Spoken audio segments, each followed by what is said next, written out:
Welcome back to a Celtic State of Mind. It says 12:30 on my dial. I'm Paul John Dykes. This is John Paul Mason, and this is Acsom for the next hour. We're going to be talking about Celtic, and you have a book over your right shoulder, JP, of a man who is in a band of only two, having taken us to a European final back in 2003. He stands next to one man only, and that man is Jock Stein. And tonight, Martin O'Neill will manage Celtic in Europe for the final time. Obviously, there's a lot swirling around the club at the moment, JP, and there's not been a great focus, actually, or enough focus, I don't think, on the football as a result of that. What's your feelings tonight, Martin O'Neill, an absolute legendary figure of modern Celtic? Yeah, it's kind of it's still surreal, despite it being is it a month now that he's been in the position. It's not something that you're getting used to. Like even yesterday when the press conference popped up on my YouTube recommendations, I was like, "Oh, aye, Martin O'Neill's doing the press conference because he's our manager," and obviously he's talking about the final in 1970 with a degree of memory because. He remembers what happens in the semi-final and obviously then what happened in the final. But and he got to know the guys that played in that game because he got the quip from Tommy Gemmell, obviously, about the which cup final was it you're talking about that I scored in. So that's obviously a kind of not a unique insight, but it sort of is. There's not many other people around that have got Martin O'Neill's credentials and has his sort of history associated with the club. So for him to be leading the team into Rotterdam tonight, I'm sure he's probably quite wary after what happened in Denmark. That was a tough, certainly a tough first half. Second half, obviously, we were kind of grateful that they didn't really go for us, but you kind of don't know what you're going to get tonight really with this team, this Feyenoord team, because obviously there's been a lot made of their recent performances and results. Maybe a bit of pressure on Van Persie going into the game tonight to get something. They're behind us in the Europa League table. So there's that as well. There's a lot riding on it for them. I mean, people talk about us maybe getting somewhere out or somehow getting out of this group. I mean, Feyenoord are in the almost the exact same position where they'll be looking to go for it tonight. So am I right in thinking they were beaten by Braga as well in their previous results? I think they were. Let me check, because remember our ex-player Lagerbielke, he has scored this season, isn't he? Was it against Feyenoord? I'll double check that just while you're talking there, because I think in terms of tonight, I always look at European opposition, and there's a bit of romanticism about it, even though there is chaos behind the scenes at the moment, JP. I do look at Feyenoord. I think of the fact that, Wim Janssen, Henrik Larsson, Van Hooijdonk played with Feyenoord, obviously played with both clubs. And I tried to get the links, but you're right, it's 1970, it's a European Cup final in the San Siro. And it's a game in which, much later on in life, Tommy Gemmell is a teammate of Martin O'Neill at Nottingham Forest. And they are talking about eventually his 2 goals in European finals. So I'll be having a look at the fixtures. But you know this, right? In amongst the madness, in the mouth of madness, where are we on the park, right? Nowhere near the kind of standard that I think most of us expected this season. And I use the word expectations instead of entitlement, because I do think it's expectations. And they rise with the performance and the success, JP, of what we've done before. But we're in the first cup final domestically, the campaign. And we know that the new manager, as yet unveiled, but everybody knows who it's going to be. One of his first games is going to be a cup final, which is going to be bizarre in itself. We've also got a situation where we've cut the lead at the top, and Martin O'Neill has played a massive part in that. We're not out of Europe. It's been disappointing so far, but we've had particularly one really good performance in Europe this season, JP, which was Brendan Rodgers' final European game in charge as a Celtic manager. And so we're not out of it. So I look at the game and I try to focus on the match tonight and think to myself, it isn't a dead rubber, as I've heard a lot of people saying. And there might be people in the comments who disagree with us, and that's fine as well. And I just think, you know what, just keep hanging on in there in terms of the Europa League, because, post-Christmas, post-New Year, if we're still in with a fighting chance, it does add an extra dynamic to the second half of the season. It does, and it goes back to, I mean, I'm not picking on him, but I think Lawrence said quite a few weeks ago that he'd be just sacrificing Europe, you know, for the league. I think it was maybe ahead of the Sturm Graz game that week that he was just kind of saying, look, that we're in real bother in the league. Let's just forget about Europe. And I think we spoke on that Thursday about my thoughts for that Sturm Graz game, where that, you know, you could take the sort of momentum from that game into the following game and into the league, the domestic form. And I still don't think that changes in my mind in terms of where I would want the team and the club to be at tonight. I would rather that we put in a good performance, and if a good performance yields a good result, then that sort of gives us a bit of a boost going into Sunday, which is midday kickoff at Easter Road. Has sort of banana skin written all over it, despite the fact that they've got pretty indifferent form, and getting beat off Motherwell the other night probably wasn't in their bingo card this week, but it happened, and they've got to then, you know, bounce back against us. But they normally do put up a good performance against us, despite maybe what is popular opinion in Scottish football. Hibs do normally give us a game, and we don't go to Easter Road and win comfortably many times, and certainly in the last 10-15 years I can't recall us going and just helping ourselves to the points and that'll be us on our merry way. It's always tight. It's always one each, 0-0. You know, there's defeats in there as well. So I would rather use this as a platform for Sunday rather than we'll not even bother getting on the springboard. We'll just ignore it and walk by it. I mean, I know that there's not a full house tonight because of UEFA restrictions on their support in some way. So it's not only us that's going through that. I don't know the detail of that, if it's pyro. Yeah. But it's still a prestigious game. I was at the last game in Rotterdam, and I didn't think that it was a 2-0 game when we played them there. And obviously we played them with there you are. Thanks for that. I love this picture, JP. You are, of all the people I know, you are very, very good at documenting experiences. I'm not so good at that, I've got to admit. You keep everything. You keep your tickets. You keep your programs and all this kind of stuff. You're very much a physical guy when it comes to media. You keep your physical media. But you also take photographs. And look at this for an image. Look at this for an image. Now, this actually takes me back. This isn't just, let's look for a dig at the club. It's not. But we've spoken on here many a time, JP, about obviously the footprint of the stadium. And we will come back to that. And we're working on our own kind of vision of Paradise, which we'll reveal at some point. But even the Janefield Street, breeze block walls, this is what I'm talking about. Get murals on them. Yeah. Celebrate the history of the football club. Because there's you, right? There's you in Rotterdam. What do? You're going to take a picture. It's part of your experience at that football stadium in that city to go and get your photograph taken. And obviously you've chosen this man for all the reasons that we'll be aware of. But I think Celtic are missing a trick with the breeze block kind of surroundings in Celtic Park. We could be doing stuff like this.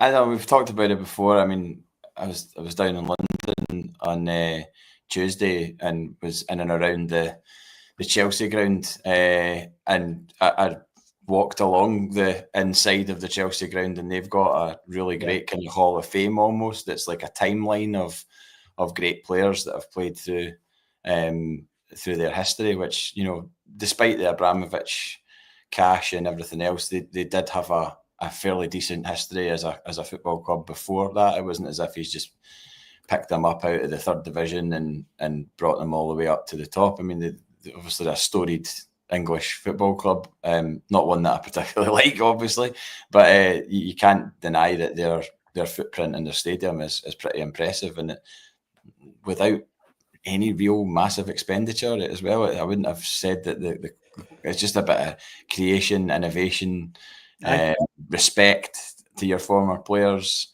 Obviously, I've not been to Celtic Park since these new banners have been put up, but some communication from the club about why it's taken this long. Should that not have been ready for the start of the season? Folk will come in and say something about rust being treated on the framework and everything else. And if that is the case, tell us that, like, communicate that to us rather than let it become a bone of contention, which there are, of course, there's many, but like, don't let that fester and become a thing, So, but just going back to Feyenoord, I really impressed with the ground that night, and I obviously the sending offs completely hindered us. The goal just before, I mean, everything went for them that night. That's right. Lagerbielke home, is that right? The goal just before half time, people will blame Hart for that. Maybe he could have done a bit better, but ultimately, goal right before half time for a team at home in a European fixture, no matter what the level. It was Champions League, obviously. And you're sort of on the back foot going into the second half, whereas I really didn't think that we were terrible in that game. And on another night, without even one of the sendings offs, we might have got out there with a point. But obviously we corrected that with the victory at Celtic Park, which admittedly was a dead rubber. Unlike tonight, there was nothing really in that for us, but we still got the monkey off our back in terms of a Champions League win, which I think really bled into the following season in terms of, right, well, we've done this. We might have done it in a game that didn't mean anything, but we still did it. We still got the 3 points and the cash for a victory in the Champions League. So when it came to Slovan Bratislava, it wasn't like, oh, we've not won for so many years. We won only like less than a year ago, so we can do this. And maybe that provided confidence to a lot of those players that were there the previous season and got to go at it again. And again, this just goes into the frustration of us all as where we find ourselves now due to lack of investment, lack of planning, lack of squad management, all of those things. Lack of accountability. The mistakes that have been sort of alluded to in VT footage that's been allowed to be released. I mean, cringeworthy VT footage. Asking me, it was I could barely watch it. I watched maybe a minute and a half, 2 minutes, and I was like, I'm uncomfortable watching this because it doesn't feel real. It feels like ChatGPT, AI, or whatever. There was no warmth, there was no heart to that. And again, I didn't realise it was 15 minutes. I mean, no wonder Jeanette Finlay wanted and to push the motion of getting past the video that we could all watch in our spare time later on. And when the chairman's saying, "Oh well, we're finishing at 12:30 regardless," like, this isn't going. Like, what have you got to do? You've got everybody in a room for the first time in ages, and there's important matters to be discussed. What have you genuinely got to do? Because it's definitely not what you're going to tell us you're working on the manager. The manager's probably done at that point.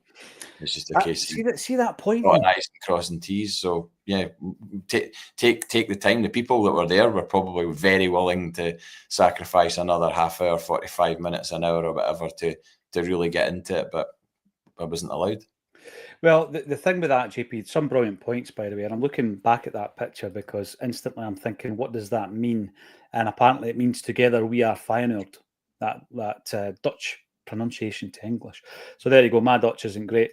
But in relation to that, I spoke about this yesterday. You might have heard it. I know that you're extremely busy during the week, but I seen it as a missed opportunity by the club, that video, because the video was very self-congratulatory, right? And it's like, right, why not just set this up here? Let's set the scene. This is a new era. We are going to take this on the chin. This is what Celtic's all about. Show us the VT, and have your media team having prepared this like documentary standard.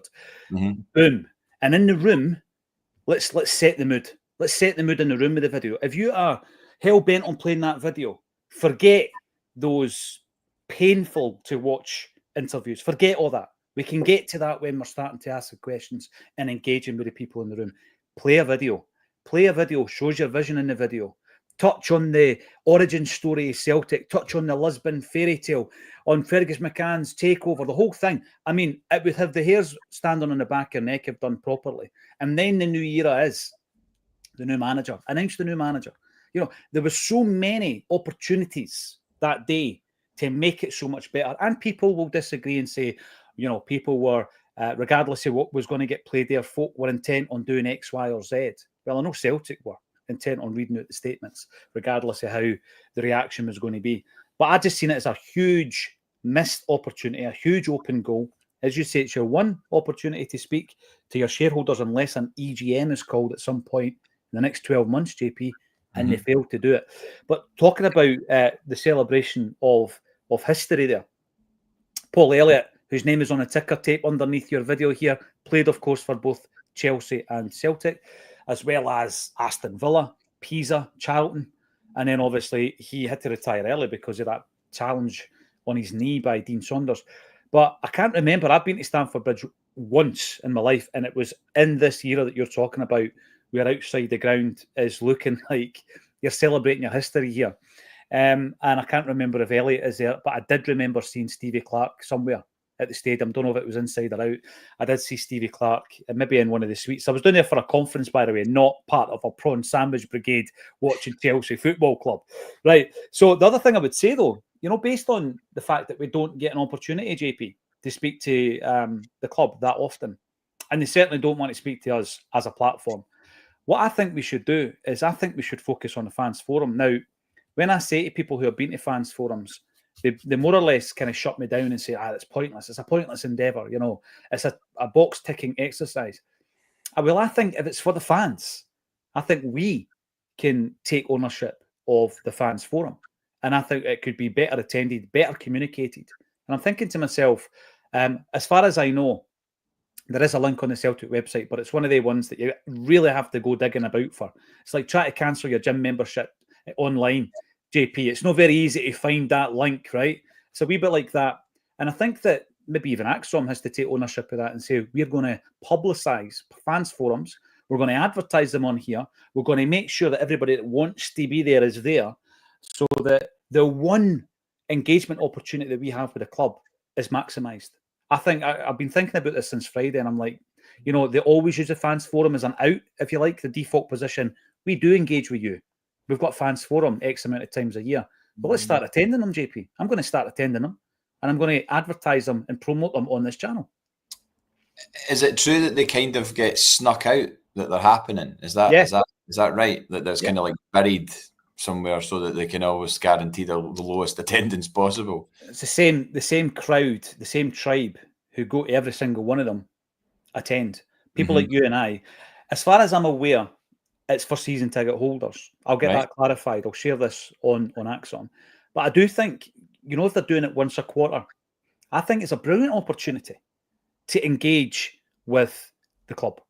Right? Because then what happens is there should then be minutes after the fans forum where actions are given to X, Y, and Z. Some of the actions will be given to the directors who are present. And then they need to feed back on those actions. I think we need to take ownership of the fans forum. Well, I mean, I read into, there's been so much. It's just, it's kind of overwhelming at times when you're actually trying to navigate your way. It's not just cut and dried. It's not simplified in any way. But when you look at the resolutions that were being asked to be passed, one of them was, we want you to give us a 3 to 5 year strategic plan of what you plan to do. And that was rejected. I know. That is so disappointing, isn't it? So disappointing. And I don't know if any reasoning was given for it. If it was just a case of, almost like somebody in an exam going like that and covering their answers or whatever. It's like, oh no, you can't.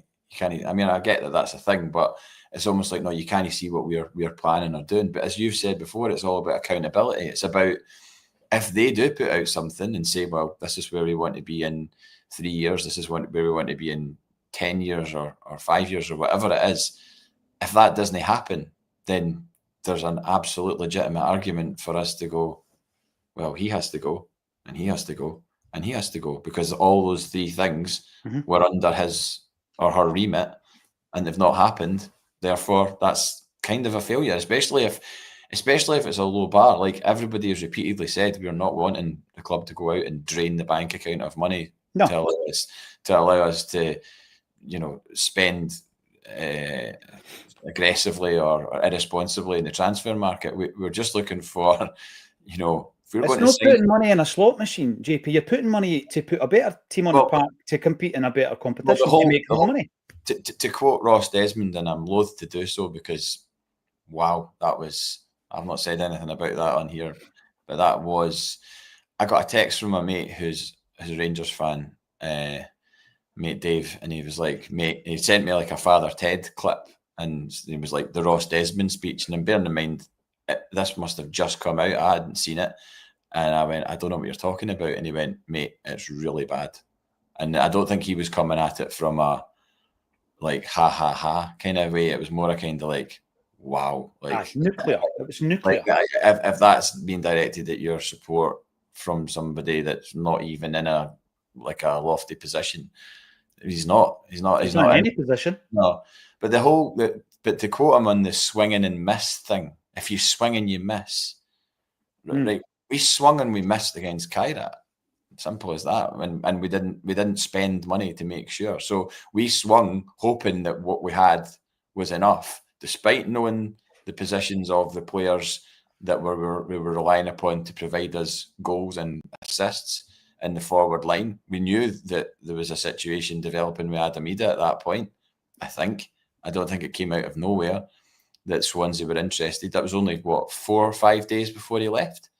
The second Kairat game was the Wednesday. Yeah, it was the Tuesday. It was the Tuesday of that last week of August. So within a week, Adam Ida was gone, and I don't believe for a second that it was just something that came into the inbox on the Wednesday or something else. There'd been interest, would have been registered. Yang going to Birmingham was also registered. He started in one of those Kairat games, and Maeda had been. I'd had that conversation in the end of February to say that he was looking to leave in the summer. And so those three players, had they been in normal, comfortable positions, may have been a bit better in those games if they weren't, kind of thinking, well, all this pressure's on me to try and do this for this football club that I'm not going to be at in like a week's time. That would mess with your head. So the swinging and missing thing is not making sure that you've replaced your striker in January when he leaves, then not making sure that you replace your right winger in July when he leaves, and also then keeping your promises to the players that you've said you're going to let go. So that was swinging and missing for me, not spending 30 million and then missing out in the Champions League. We didn't even we barely swung. Yep. And we barely got our dukes up. It was kind of like, all right, okay, well, we've got what we need to get through these two ties. It'll be fine, not even probably thinking about there being any errors. But then you can't legislate for a team coming and sitting in and getting a 0-0 draw at Celtic Park. St Mirren nearly did it on the opening day of the season until the 87th minute. There's been plenty of other occasions this season. Look at Saturday. We were 0-0 away at St Mirren until the 95th minute. So both those games are reflections of how tight a margin it is, even in our own league. And we've not recruited well enough to compete as well as we normally do in our own league. So we've clearly not recruited well enough to go at Champions League qualifiers if we're struggling to take 2 last-minute goals against St Mirren. And there's been other occasions this season as well, against Motherwell and against Kilmarnock. The thing is, JP, I think you make 2 brilliant points. I meant to mention this previously when you spoke about Brendan Rodgers' first Champions League campaign, second time round. I look back on that campaign as the one that got away. There was so many little margins that we just didn't get right. You're talking about the Feyenoord away game. We've shared the picture. I've got another one here I'm going to share as well. That's it. Whereby you're playing no team in the Champions League with 9 men and winning the game. That ain't happening, right? So, it was like these moments. Lazio at home. It's the laces of Dyson Maeder's boot that prevents Palmer from scoring that goal. It gets chopped off. And then you've got, you do have moments in these games where I just think, really, really unlucky, but there was a lot to be kind of buoyant about, a lot to be positive about moving into the second campaign under Brendan. And then I think we'll look back on this like this. So the second campaign, you're going, right, that was an excellent campaign, but there were some signs in the first campaign that this might happen with a few tweaks. What were the tweaks? Well, we spent the money that we got from Matt O'Reilly really wisely, I felt, because all 3 players contributed to that campaign. People will argue about Ida and Engels and Trusty, but in terms of the campaign, they all featured in every single game, and we had 10 Champions League games. You come into Kairat, and I don't care what Ross Desmond or anybody else in the Celtic hierarchy are going to claim, right, about whether or not you should have enough to beat them. Be prepared Just be prepared. Because as you say, we didn't have a replacement for Kyogo. We didn't have a replacement for Kuhn. We didn't have a replacement for Jota. And then you throw into the mix, JP, what you said about unhappy players because we've messed them about. Ida, as you say, that interest didn't come in last minute. Ida's last game was against Kairat for Celtic. Yang, not a big fan, but he's a player who's playing in the first team, and also Maeda. So you've got 3 guys unhappy. You've got 3 guys who have not been replaced. That is not an ideal way, and no one can argue the toss. And by the way, I think in time, what it's also shown is almost that Rodgers was set up to fail. There was an issue between Brendan Rodgers and the hierarchy at the club, an issue that was denied at the meeting that we had in October with the CEO, but which was absolutely adamantly confirmed by Dermot Desmond in his statement. There were issues between the hierarchy and Brendan Rodgers. He was set up to fail, JP. Set up to fail. If we get through, great. If not, we'll blame it on Brendan. We'll blame it on Brendan. And I think in time, you'll look at it. Should Celtic be beaten from Kairat Almaty? Of course they shouldn't. Come on. Absolutely not. But football doesn't work like that, JP. Football doesn't work like that. Otherwise, we would never play the game. We would just base it all on data. We'd stick all the data in and it would give us the outcome. Football is unpredictable. Championship manager, when you just used to select, result, and it would just be like, it would just give you the result, and so you wouldn't have to go through the kind of rigmarole of watching the game play in front of you live with the referee's whistle going and all the rest of it. It would just be like, I think it was simulate result. Aye. And it would just be like simulate result based on what your team stats were and what the team you were playing stats were. And of course, we always saved it before a big game, just in case we lost it. We could play it again, right? No, but this is the thing with Kairat. Don't take the chance. Football's an unpredictable game. Every qualifier's a banana skin. We know more than most that that's the case, because going into that Kairat game, we had lost 6 of 8. We've now lost 7 of 9 when it comes to qualifiers. We should know better going into that game, JP.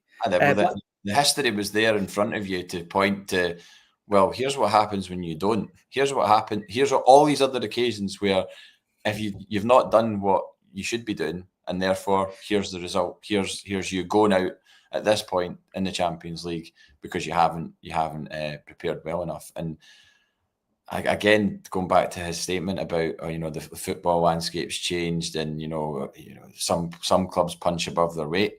As somebody else said within the last week, why can't we punch at our weight? Do you know what I mean? Absolutely. We're not looking to, like, punching above our weight is great, and obviously that is the realms of the Bayern Munich games. That is us punching above our weight. But punching at our weight is probably getting out of that Champions League group that we got out of last season. Yeah, absolutely. But also looking at the 7 from 9, JP, right? And I've done a bit of research in terms of our spend in the summer leading into those games. And I don't even think that's ideal. You shouldn't be doing the tweaks last minute. You should be buying in January for your qualifier. That's my take on it.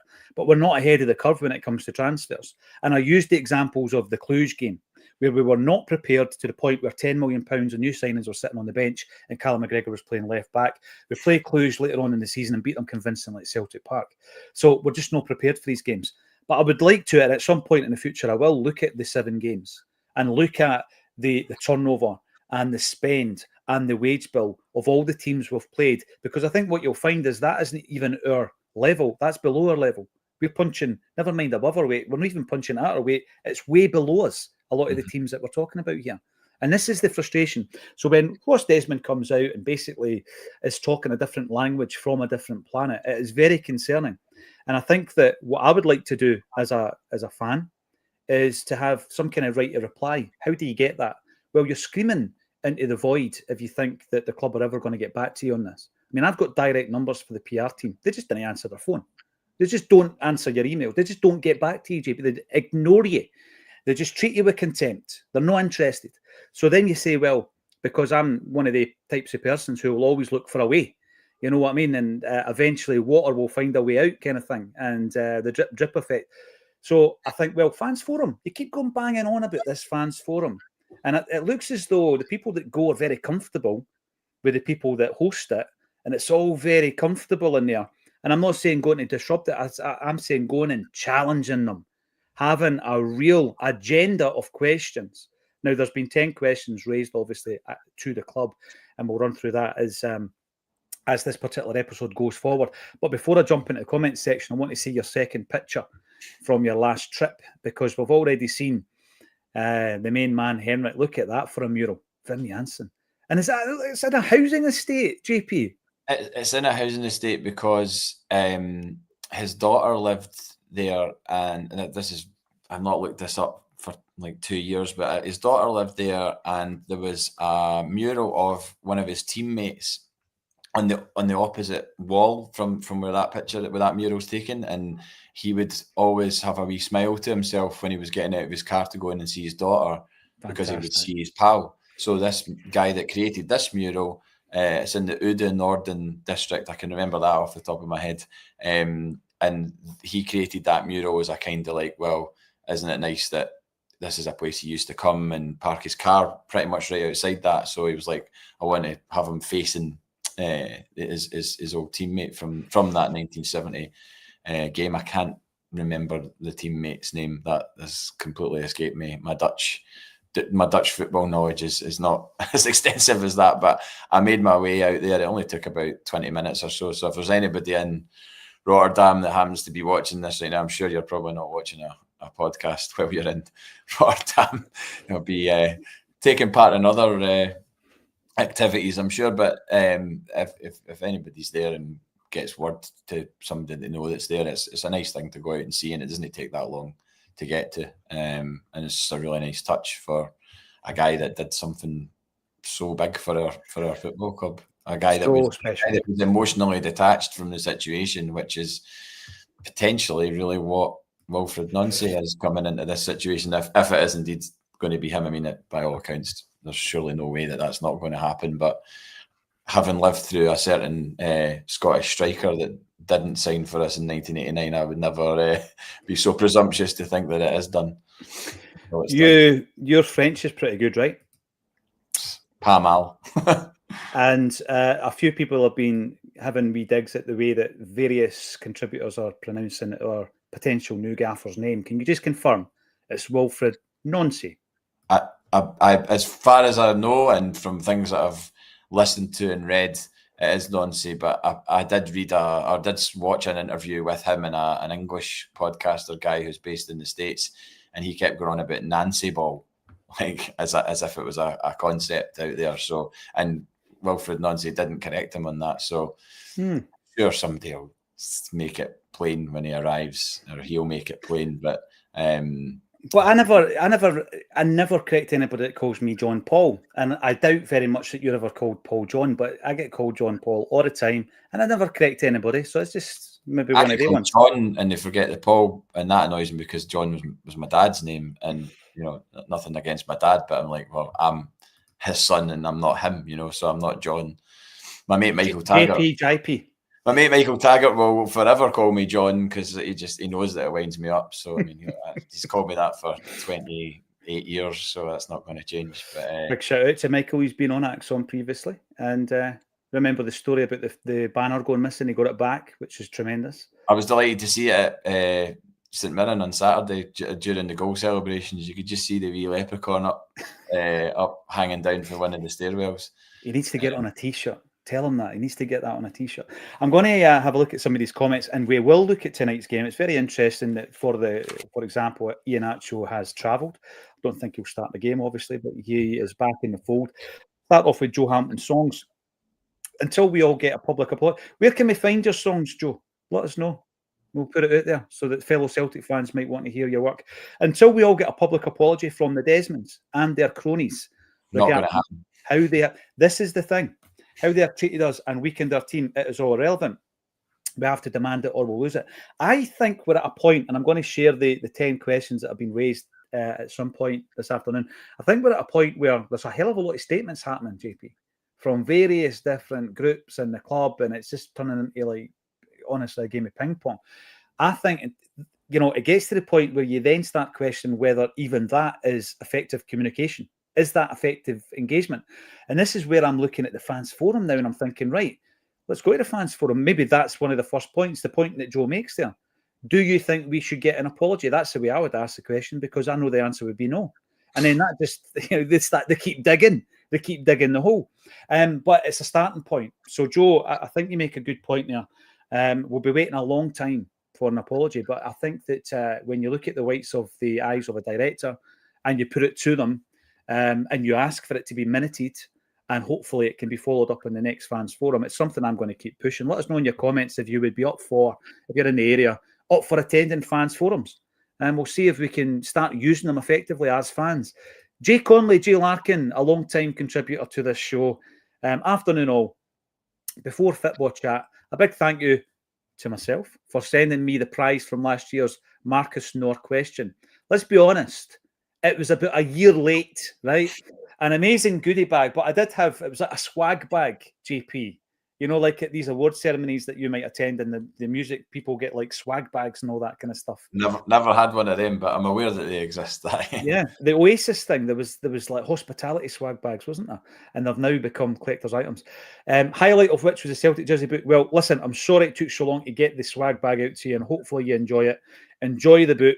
There's not many left. I just got a message this morning, actually. Not many left. They might all be gone by Christmas. And I'm at that point where I don't think I'll do a second edition. Never republished any of my previous ones. Just they're out there and you can seek them out or maybe find them at a car boot sale. Jungle Lion. Not everyone's cup of tea, and he won't anyway, but Hibs is far more important, and I'd go second string tonight. Right, I'm going to take this up because the first point we raised was about the fact that Martin O'Neill stands with one man when it comes to European progress. Never won a trophy. He got us to a final, though. He's not going to be looking at it like that tonight, is he? He's going to be looking at tonight's game as his swan song in Europe. I mean, there probably is an element of that, but do I think that Martin O'Neill's the type of person to make it about him tonight? Not really. Not if you've listened to everything he's said since he came back, and also prior to that, he's very kind of self-deprecating. He doesn't, I don't think like to take credit for a lot of things. Like he's maybe a bit kind of sheepish about being told that he was the guy that basically modernised Celtic and changed everything. I mean, he'll have heard that from a lot of people, ourselves included, when we've had the opportunity to say that to him.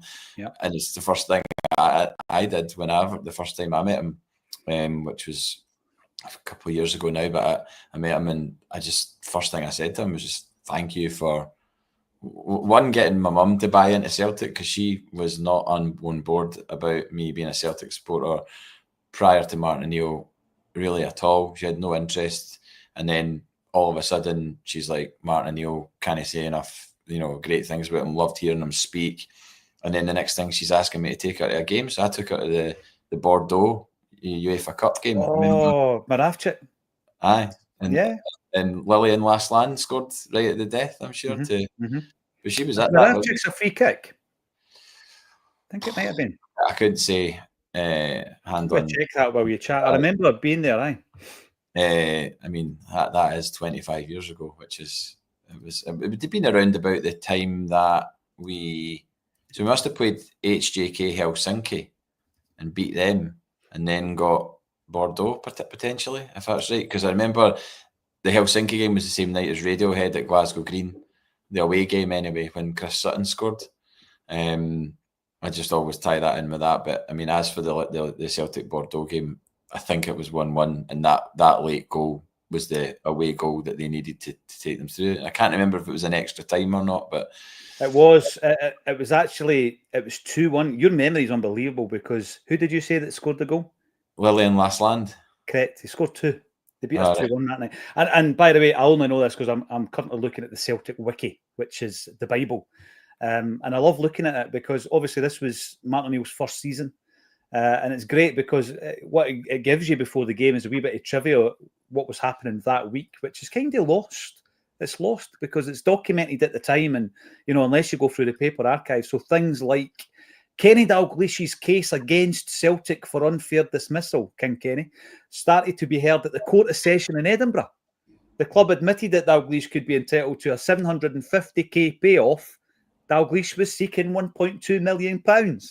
The case was adjourned to mid-December for both sides to present their cases in light of the evidence. Eyal Berkovic turned down a move to Besiktas. It would have been £3.5 million. Aston Villa are keen to sign Mark Burchill for 1.5, and Vidar Riseth is on the verge of a move to German side 1860 Munich. That's where we were at the time.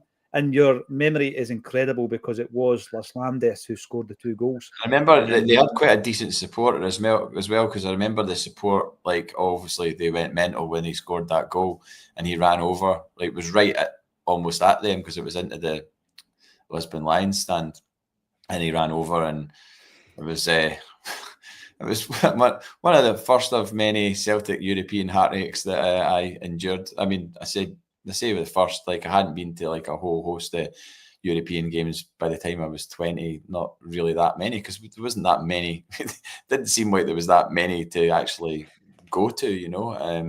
Couple of rounds and you're papped out. That was always the case. I mean, I'd been at any of the, I mean, Croatia Zagreb, we won, I think, didn't we? And then we got beat over there. And Prozanecki.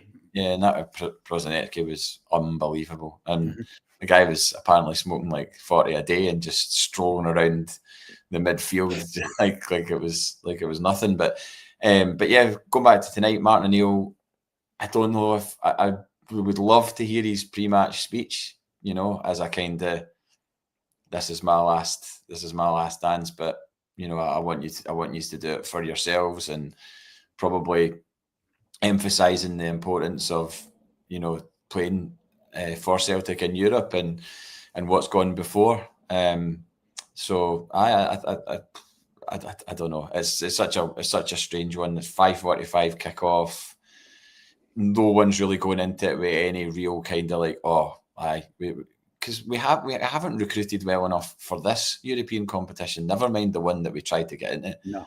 And I still maintain that had we managed to had Maeda's penalty gone in and we'd won that penalty shootout 5-4 or whatever, what real changes would happen in a kind of parallel universe? If that had happened, what was our recruitment in those last 3 days of the transfer window? Because I don't really have any confidence that it would be much different, really. I think it's an excellent question. It's something to ponder, JP, and this is why. Because we keep getting told that Balikwisha and Tunecki were our 2 top signings, right? Targets, £10.2 million. So between the Kairat defeat and the end of the transfer window, would we have done any more? There's a question for you. Because if not, this is the squad that we're playing in the Champions League with. Now, people might think, it wouldn't work like that. You know, we're in the Champions League, we could attract. You might have got a last-minute striker, JP. Maybe. But, I mean, then you're panicking. Then you're just bringing the bodies in at the last minute. So I think that's actually quite a concern to consider this particular Celtic squad in the Champions League, because I don't think it would look pretty. No, God almighty, no, not at all. But then would the board not be getting it even more tight, if that's possible, if we were getting, you know, knocked about like an empty tracksuit in the Champions League, rather than this level? You know, I just think it's something I've thought about a lot, because I guess something we'll never know. But I mean, if we've done our recruitment right, does Brendan Rodgers get this full season or does he not? I mean, this poisonous, toxic character that you didn't sack and just let have control of the footballing club, so they say, and all the signings that came in and everything else. I read a really crazy article that basically said it was from a Rangers supporter that wrote it, and I saw it being battered on Twitter, and I was like, I'll read it just to see what he said. And then he was like, people forget, you know, that Brendan Rodgers has spent 55 million in the last 2 years,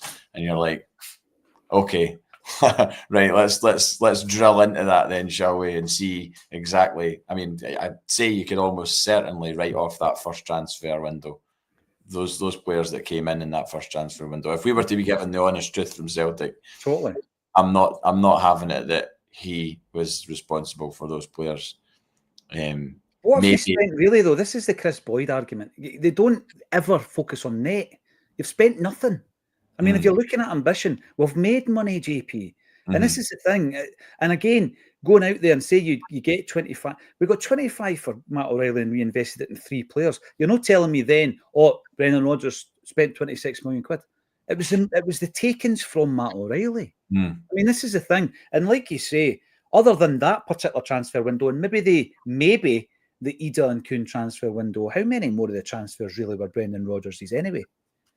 Well, I mean, the bulk of what came in the summer was, I mean, just seems to, I mean, maybe he was like, yeah, okay, Callum Osman's fine. You know, I like the look of him. Yeah, his stats are good and one for the future and all that. But he wasn't planning on starting him in Champions League games, was he?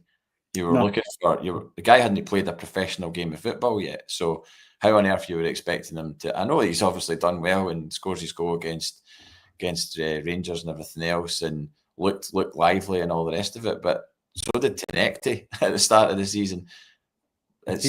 He's dropped massively, I think. JP. He has dropped, and it's a shame because obviously you saw that kind of real enthusiasm for the game, and you know, I saw his face when he scored his first goal against Partick Thistle. Again, I know it was Partick Thistle, but you could see that it meant a lot to him that he'd got that goal, and that's what he'd been brought here to do. But is it any wonder that some players' form's going to dip amongst all this mess and chaos? People handle things different ways, and he's a long way from home. Don't know if he's got a partner or not. Like, I know from bumping into him outside or near the Blythewood Hotel, he was staying at the Blythewood Hotel for his first few weeks. Sure, he's got moved into a gaff now, but even still, it doesn't always just click for everybody. So again, we've seen it enough in the past with players to know that maybe they don't start as well as he did and then dip. Maybe they just sort of come towards a peak of some sort in terms of like Nicholas Kuhn or whatever. You know, no, people were quite willing to let him go in that summer after his first 6 months loan spell. Folk were just like, oh, he's another, you know, kind of Emperor's New Clothes type thing. But then he finds his form in the pre-season, and we do really well in that pre-season. And like Brendan Rodgers said, we were flying going into that season. We were anything but flying coming into this season. Anything. No. Maybe he needs to get sent to the dentist. Now, we'll run through some comments. I want to mention something you didn't get the chance to mention last week, and we'll come to that. And that's why you've got a bit of a tribute over your shoulder there now. Celt 6788. Anybody who's away at the game, stay safe and avoid the Goths. You always avoid Goths, so don't you, no matter where you are. Plunge. Liverpool have spent £400 million and have lost 9 of their last 12 matches, getting humped 4-1 at home to PSV. Slot needs sacked. I'd flip it, Plunge, and say PSV are punching above their weight. They're swinging and they're hitting. Michael Ross, O'Neill clearly stated we need to spend serious cash in January. That's a massive message to the board. O'Neill's seen enough. He knows. There's a press conference back to Celt with Nonce absolutely slaughtering his board for signing a player he didn't want. That's what we need. We need somebody to step up. And we've also got Dylan. 15,000 Feyenoord fans down the boozer because they're banned from the game by UEFA. That's a lot. I thought it was less than that. Jeez, Crazy. Now, a couple of things I want to cover because JP and I haven't spoken for 2 weeks on here anyway. And I want to start off with Manny. And the reason I want to start off with Manny is there is the Celtic link with Manny. I've already mentioned that we did a live event with him in August. It's something that I started speaking to Brian McClare about years ago, right? I'm talking during Ange Postecoglou's time. I said to Brian McClare, I want to do a gig with you and Gary Manny Mountfield. 2 worlds collide on the stage. The timing wasn't right all those years ago. We finally got round to it. Manny was brilliant with us. I mean, he was just an absolute gentleman. And it was a shock after you, Kev, and Chris did the broadcast last week. You would have found out pretty sharpish. As I was pulling into a car park in Leeds, I found out that Manny had tragically passed away, the untimely death of a musical icon and legend. Massive Man U fan and Celtic supporter. Loved the hoops, JP. But over to you, because I don't make any apologies for having a little 5 minutes talk about music and culture and Gary Manny Mountfield. He played at Tuts a few times in different guises, didn't he? He did, but it was unfortunately before my time, so I never got the opportunity to meet him. And I'm really, I was gutted anyway that I'd missed that night with him in Bad with you and sort of looking at the pictures of the people with him and seeing the chat from the the Manny CSC. Is it Blantyre? Yeah. Like that? And the fact that there is a Manny CSC, I'm sure gave him great joy that to see the lemon and whatnot and One Love at Celtic Park and things like that. Because I got various texts with people after I found out, and my old boss Lee, he repped the show at Tuts when it was Freebase, and I didn't join the dots until I realised it was meant to be Andy Rourke from the Smiths as well. So it was Andy Rourke from the Smiths, bass player, Peter Hook from New Order Joy Division, bass player, and Manny, free bass. I'm sure you can draw other connections to that word as well. But they played Tuts in 2010, and Peter Hook was driving his Porsche with Hook A1 on the registration plate, and Manny was driving the Splitter with all the band, and his wife Imelda was the tour manager. Mm-hmm. So she was in for the ride as well, and Lee said that they all went to Sleazy's afterwards and were having drinks and Sleazy's until the small hours, and he said it was just really, really sound. And then he sent me a video which I posted last week of Manny and your man from the band Haven. He was a singer, mm-hmm. and the two of them are downstairs in Tuts, in the old Tuts before the refurb, and they're chatting away, and he gets that, I think it's Record or something like that, that's interviewing him, and he's asked about Celtic and whether or not Neil Lennon should get the job full time, and he goes on to talk about it, and he's saying about how he knows the club and all that, like knows the city, and then when he talks about Celtic, he says something like, when you manage Glasgow Celtic, and he says Glasgow Celtic in that kind of Tommy Burns way, and the kind of way that he's not just paying lip service to Celtic or talking about Celtic as a kind of like, oh yeah, I kind of like them. Like, his boys apparently are Celtic daft, and they recently got Celtic strips from the Celtic shop. I'm sure from someone, I forget where I was told that, but he was a guy that I kind of always really, really wanted to meet and just have 5 minutes with, and just because he's Man United, Celtic, he's Manny from the Stone Roses,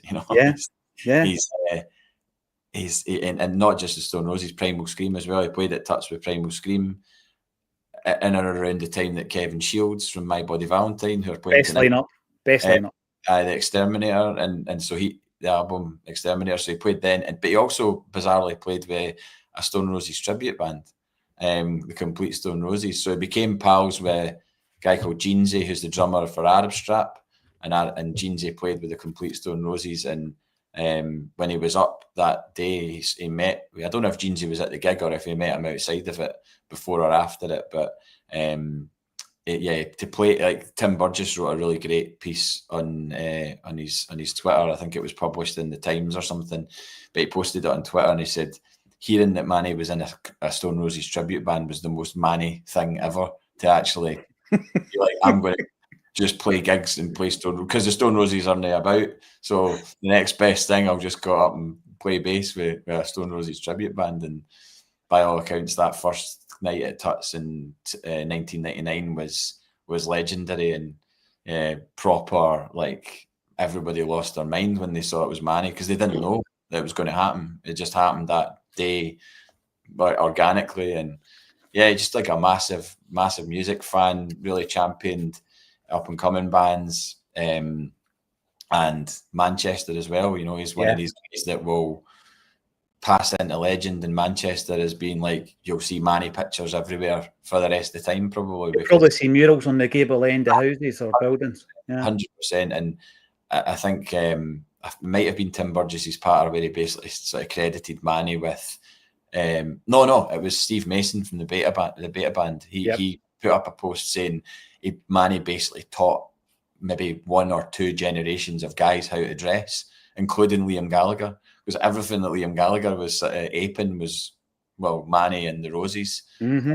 He kind of, the whole flared jeans and everything. I mean, I remember going to a school disco in Primary 7, and I was dressed like a Stone Roses member. I had a flowery shirt on and flared Pepe jeans and Troop Cobra trainers. Oh, take me back. Because there was something about them. I just knew that they were brilliant, and mates' big brothers were into them and all that, and Bathgate and stuff like that. So there was definitely an awareness of a scene the Manchester scene, and the first thing I ever bought was the Happy Mondays Manchester Rave On EP, and I had the Stone Roses debut album on cassette.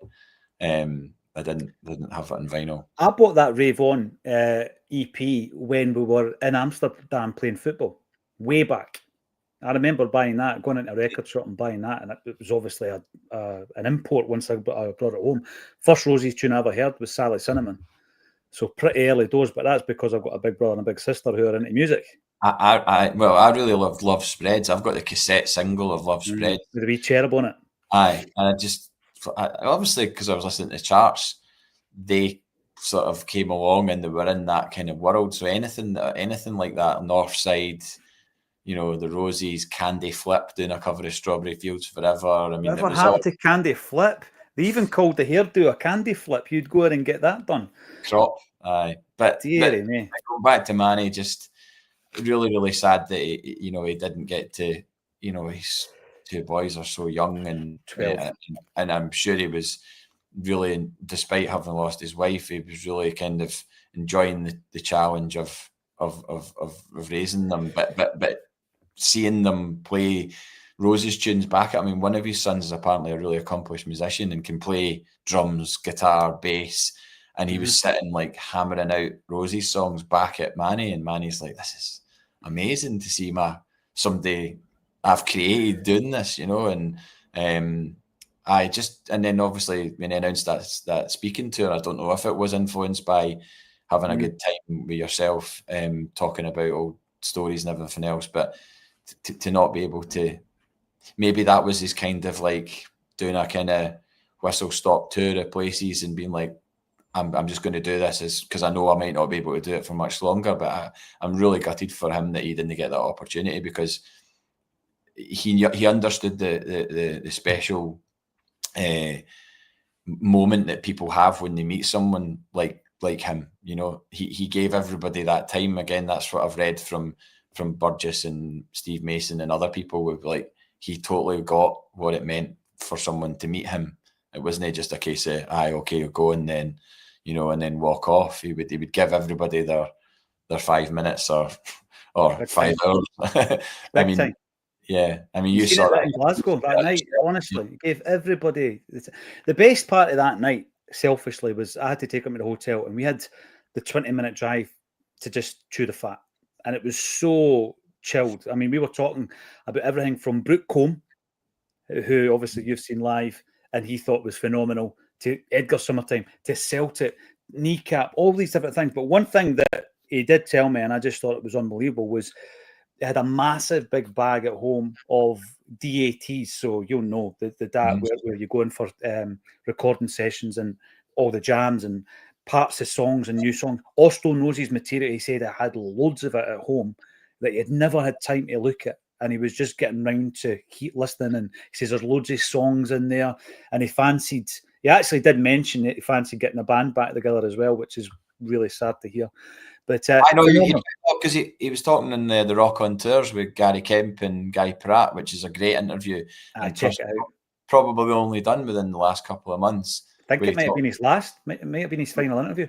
Yeah, where he talks about like going and picking up the bass again, and obviously Guy Pratt's a bassist, so he's like, "Well, what have you got?" and all that, and he starts like telling them that they're like geeking out over bass guitars and amps and stuff like that. But even that, you're just like, oh, the guy's still got a lot left to give, but just life's really cruel, isn't it? It is cruel. There's one final thing I want to say, a wee bit off topic, but it is important, and I'm going to say it, and I'm not putting it on the socials because social media can be a cesspit, but you'll be aware of this, JP.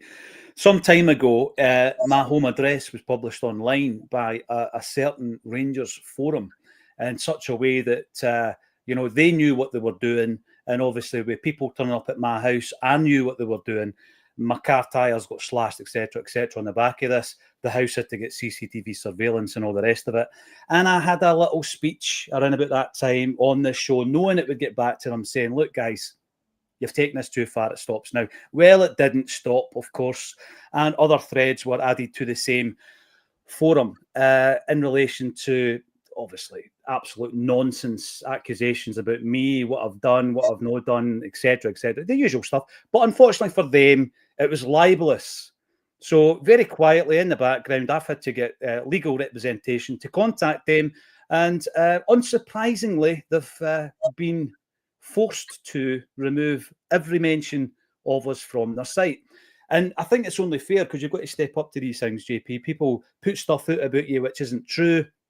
They wouldn't remove it if it was, but it's all been removed, I'm happy to report. But we do have a cybersecurity expert doing a sweep on their forum on a weekly basis. And if Acsom or myself are mentioned in the future, I don't care what they think about my hair, what I wear, all that nonsense, KD Lang. I actually find it quite funny. That's just the crack. That's just part of right.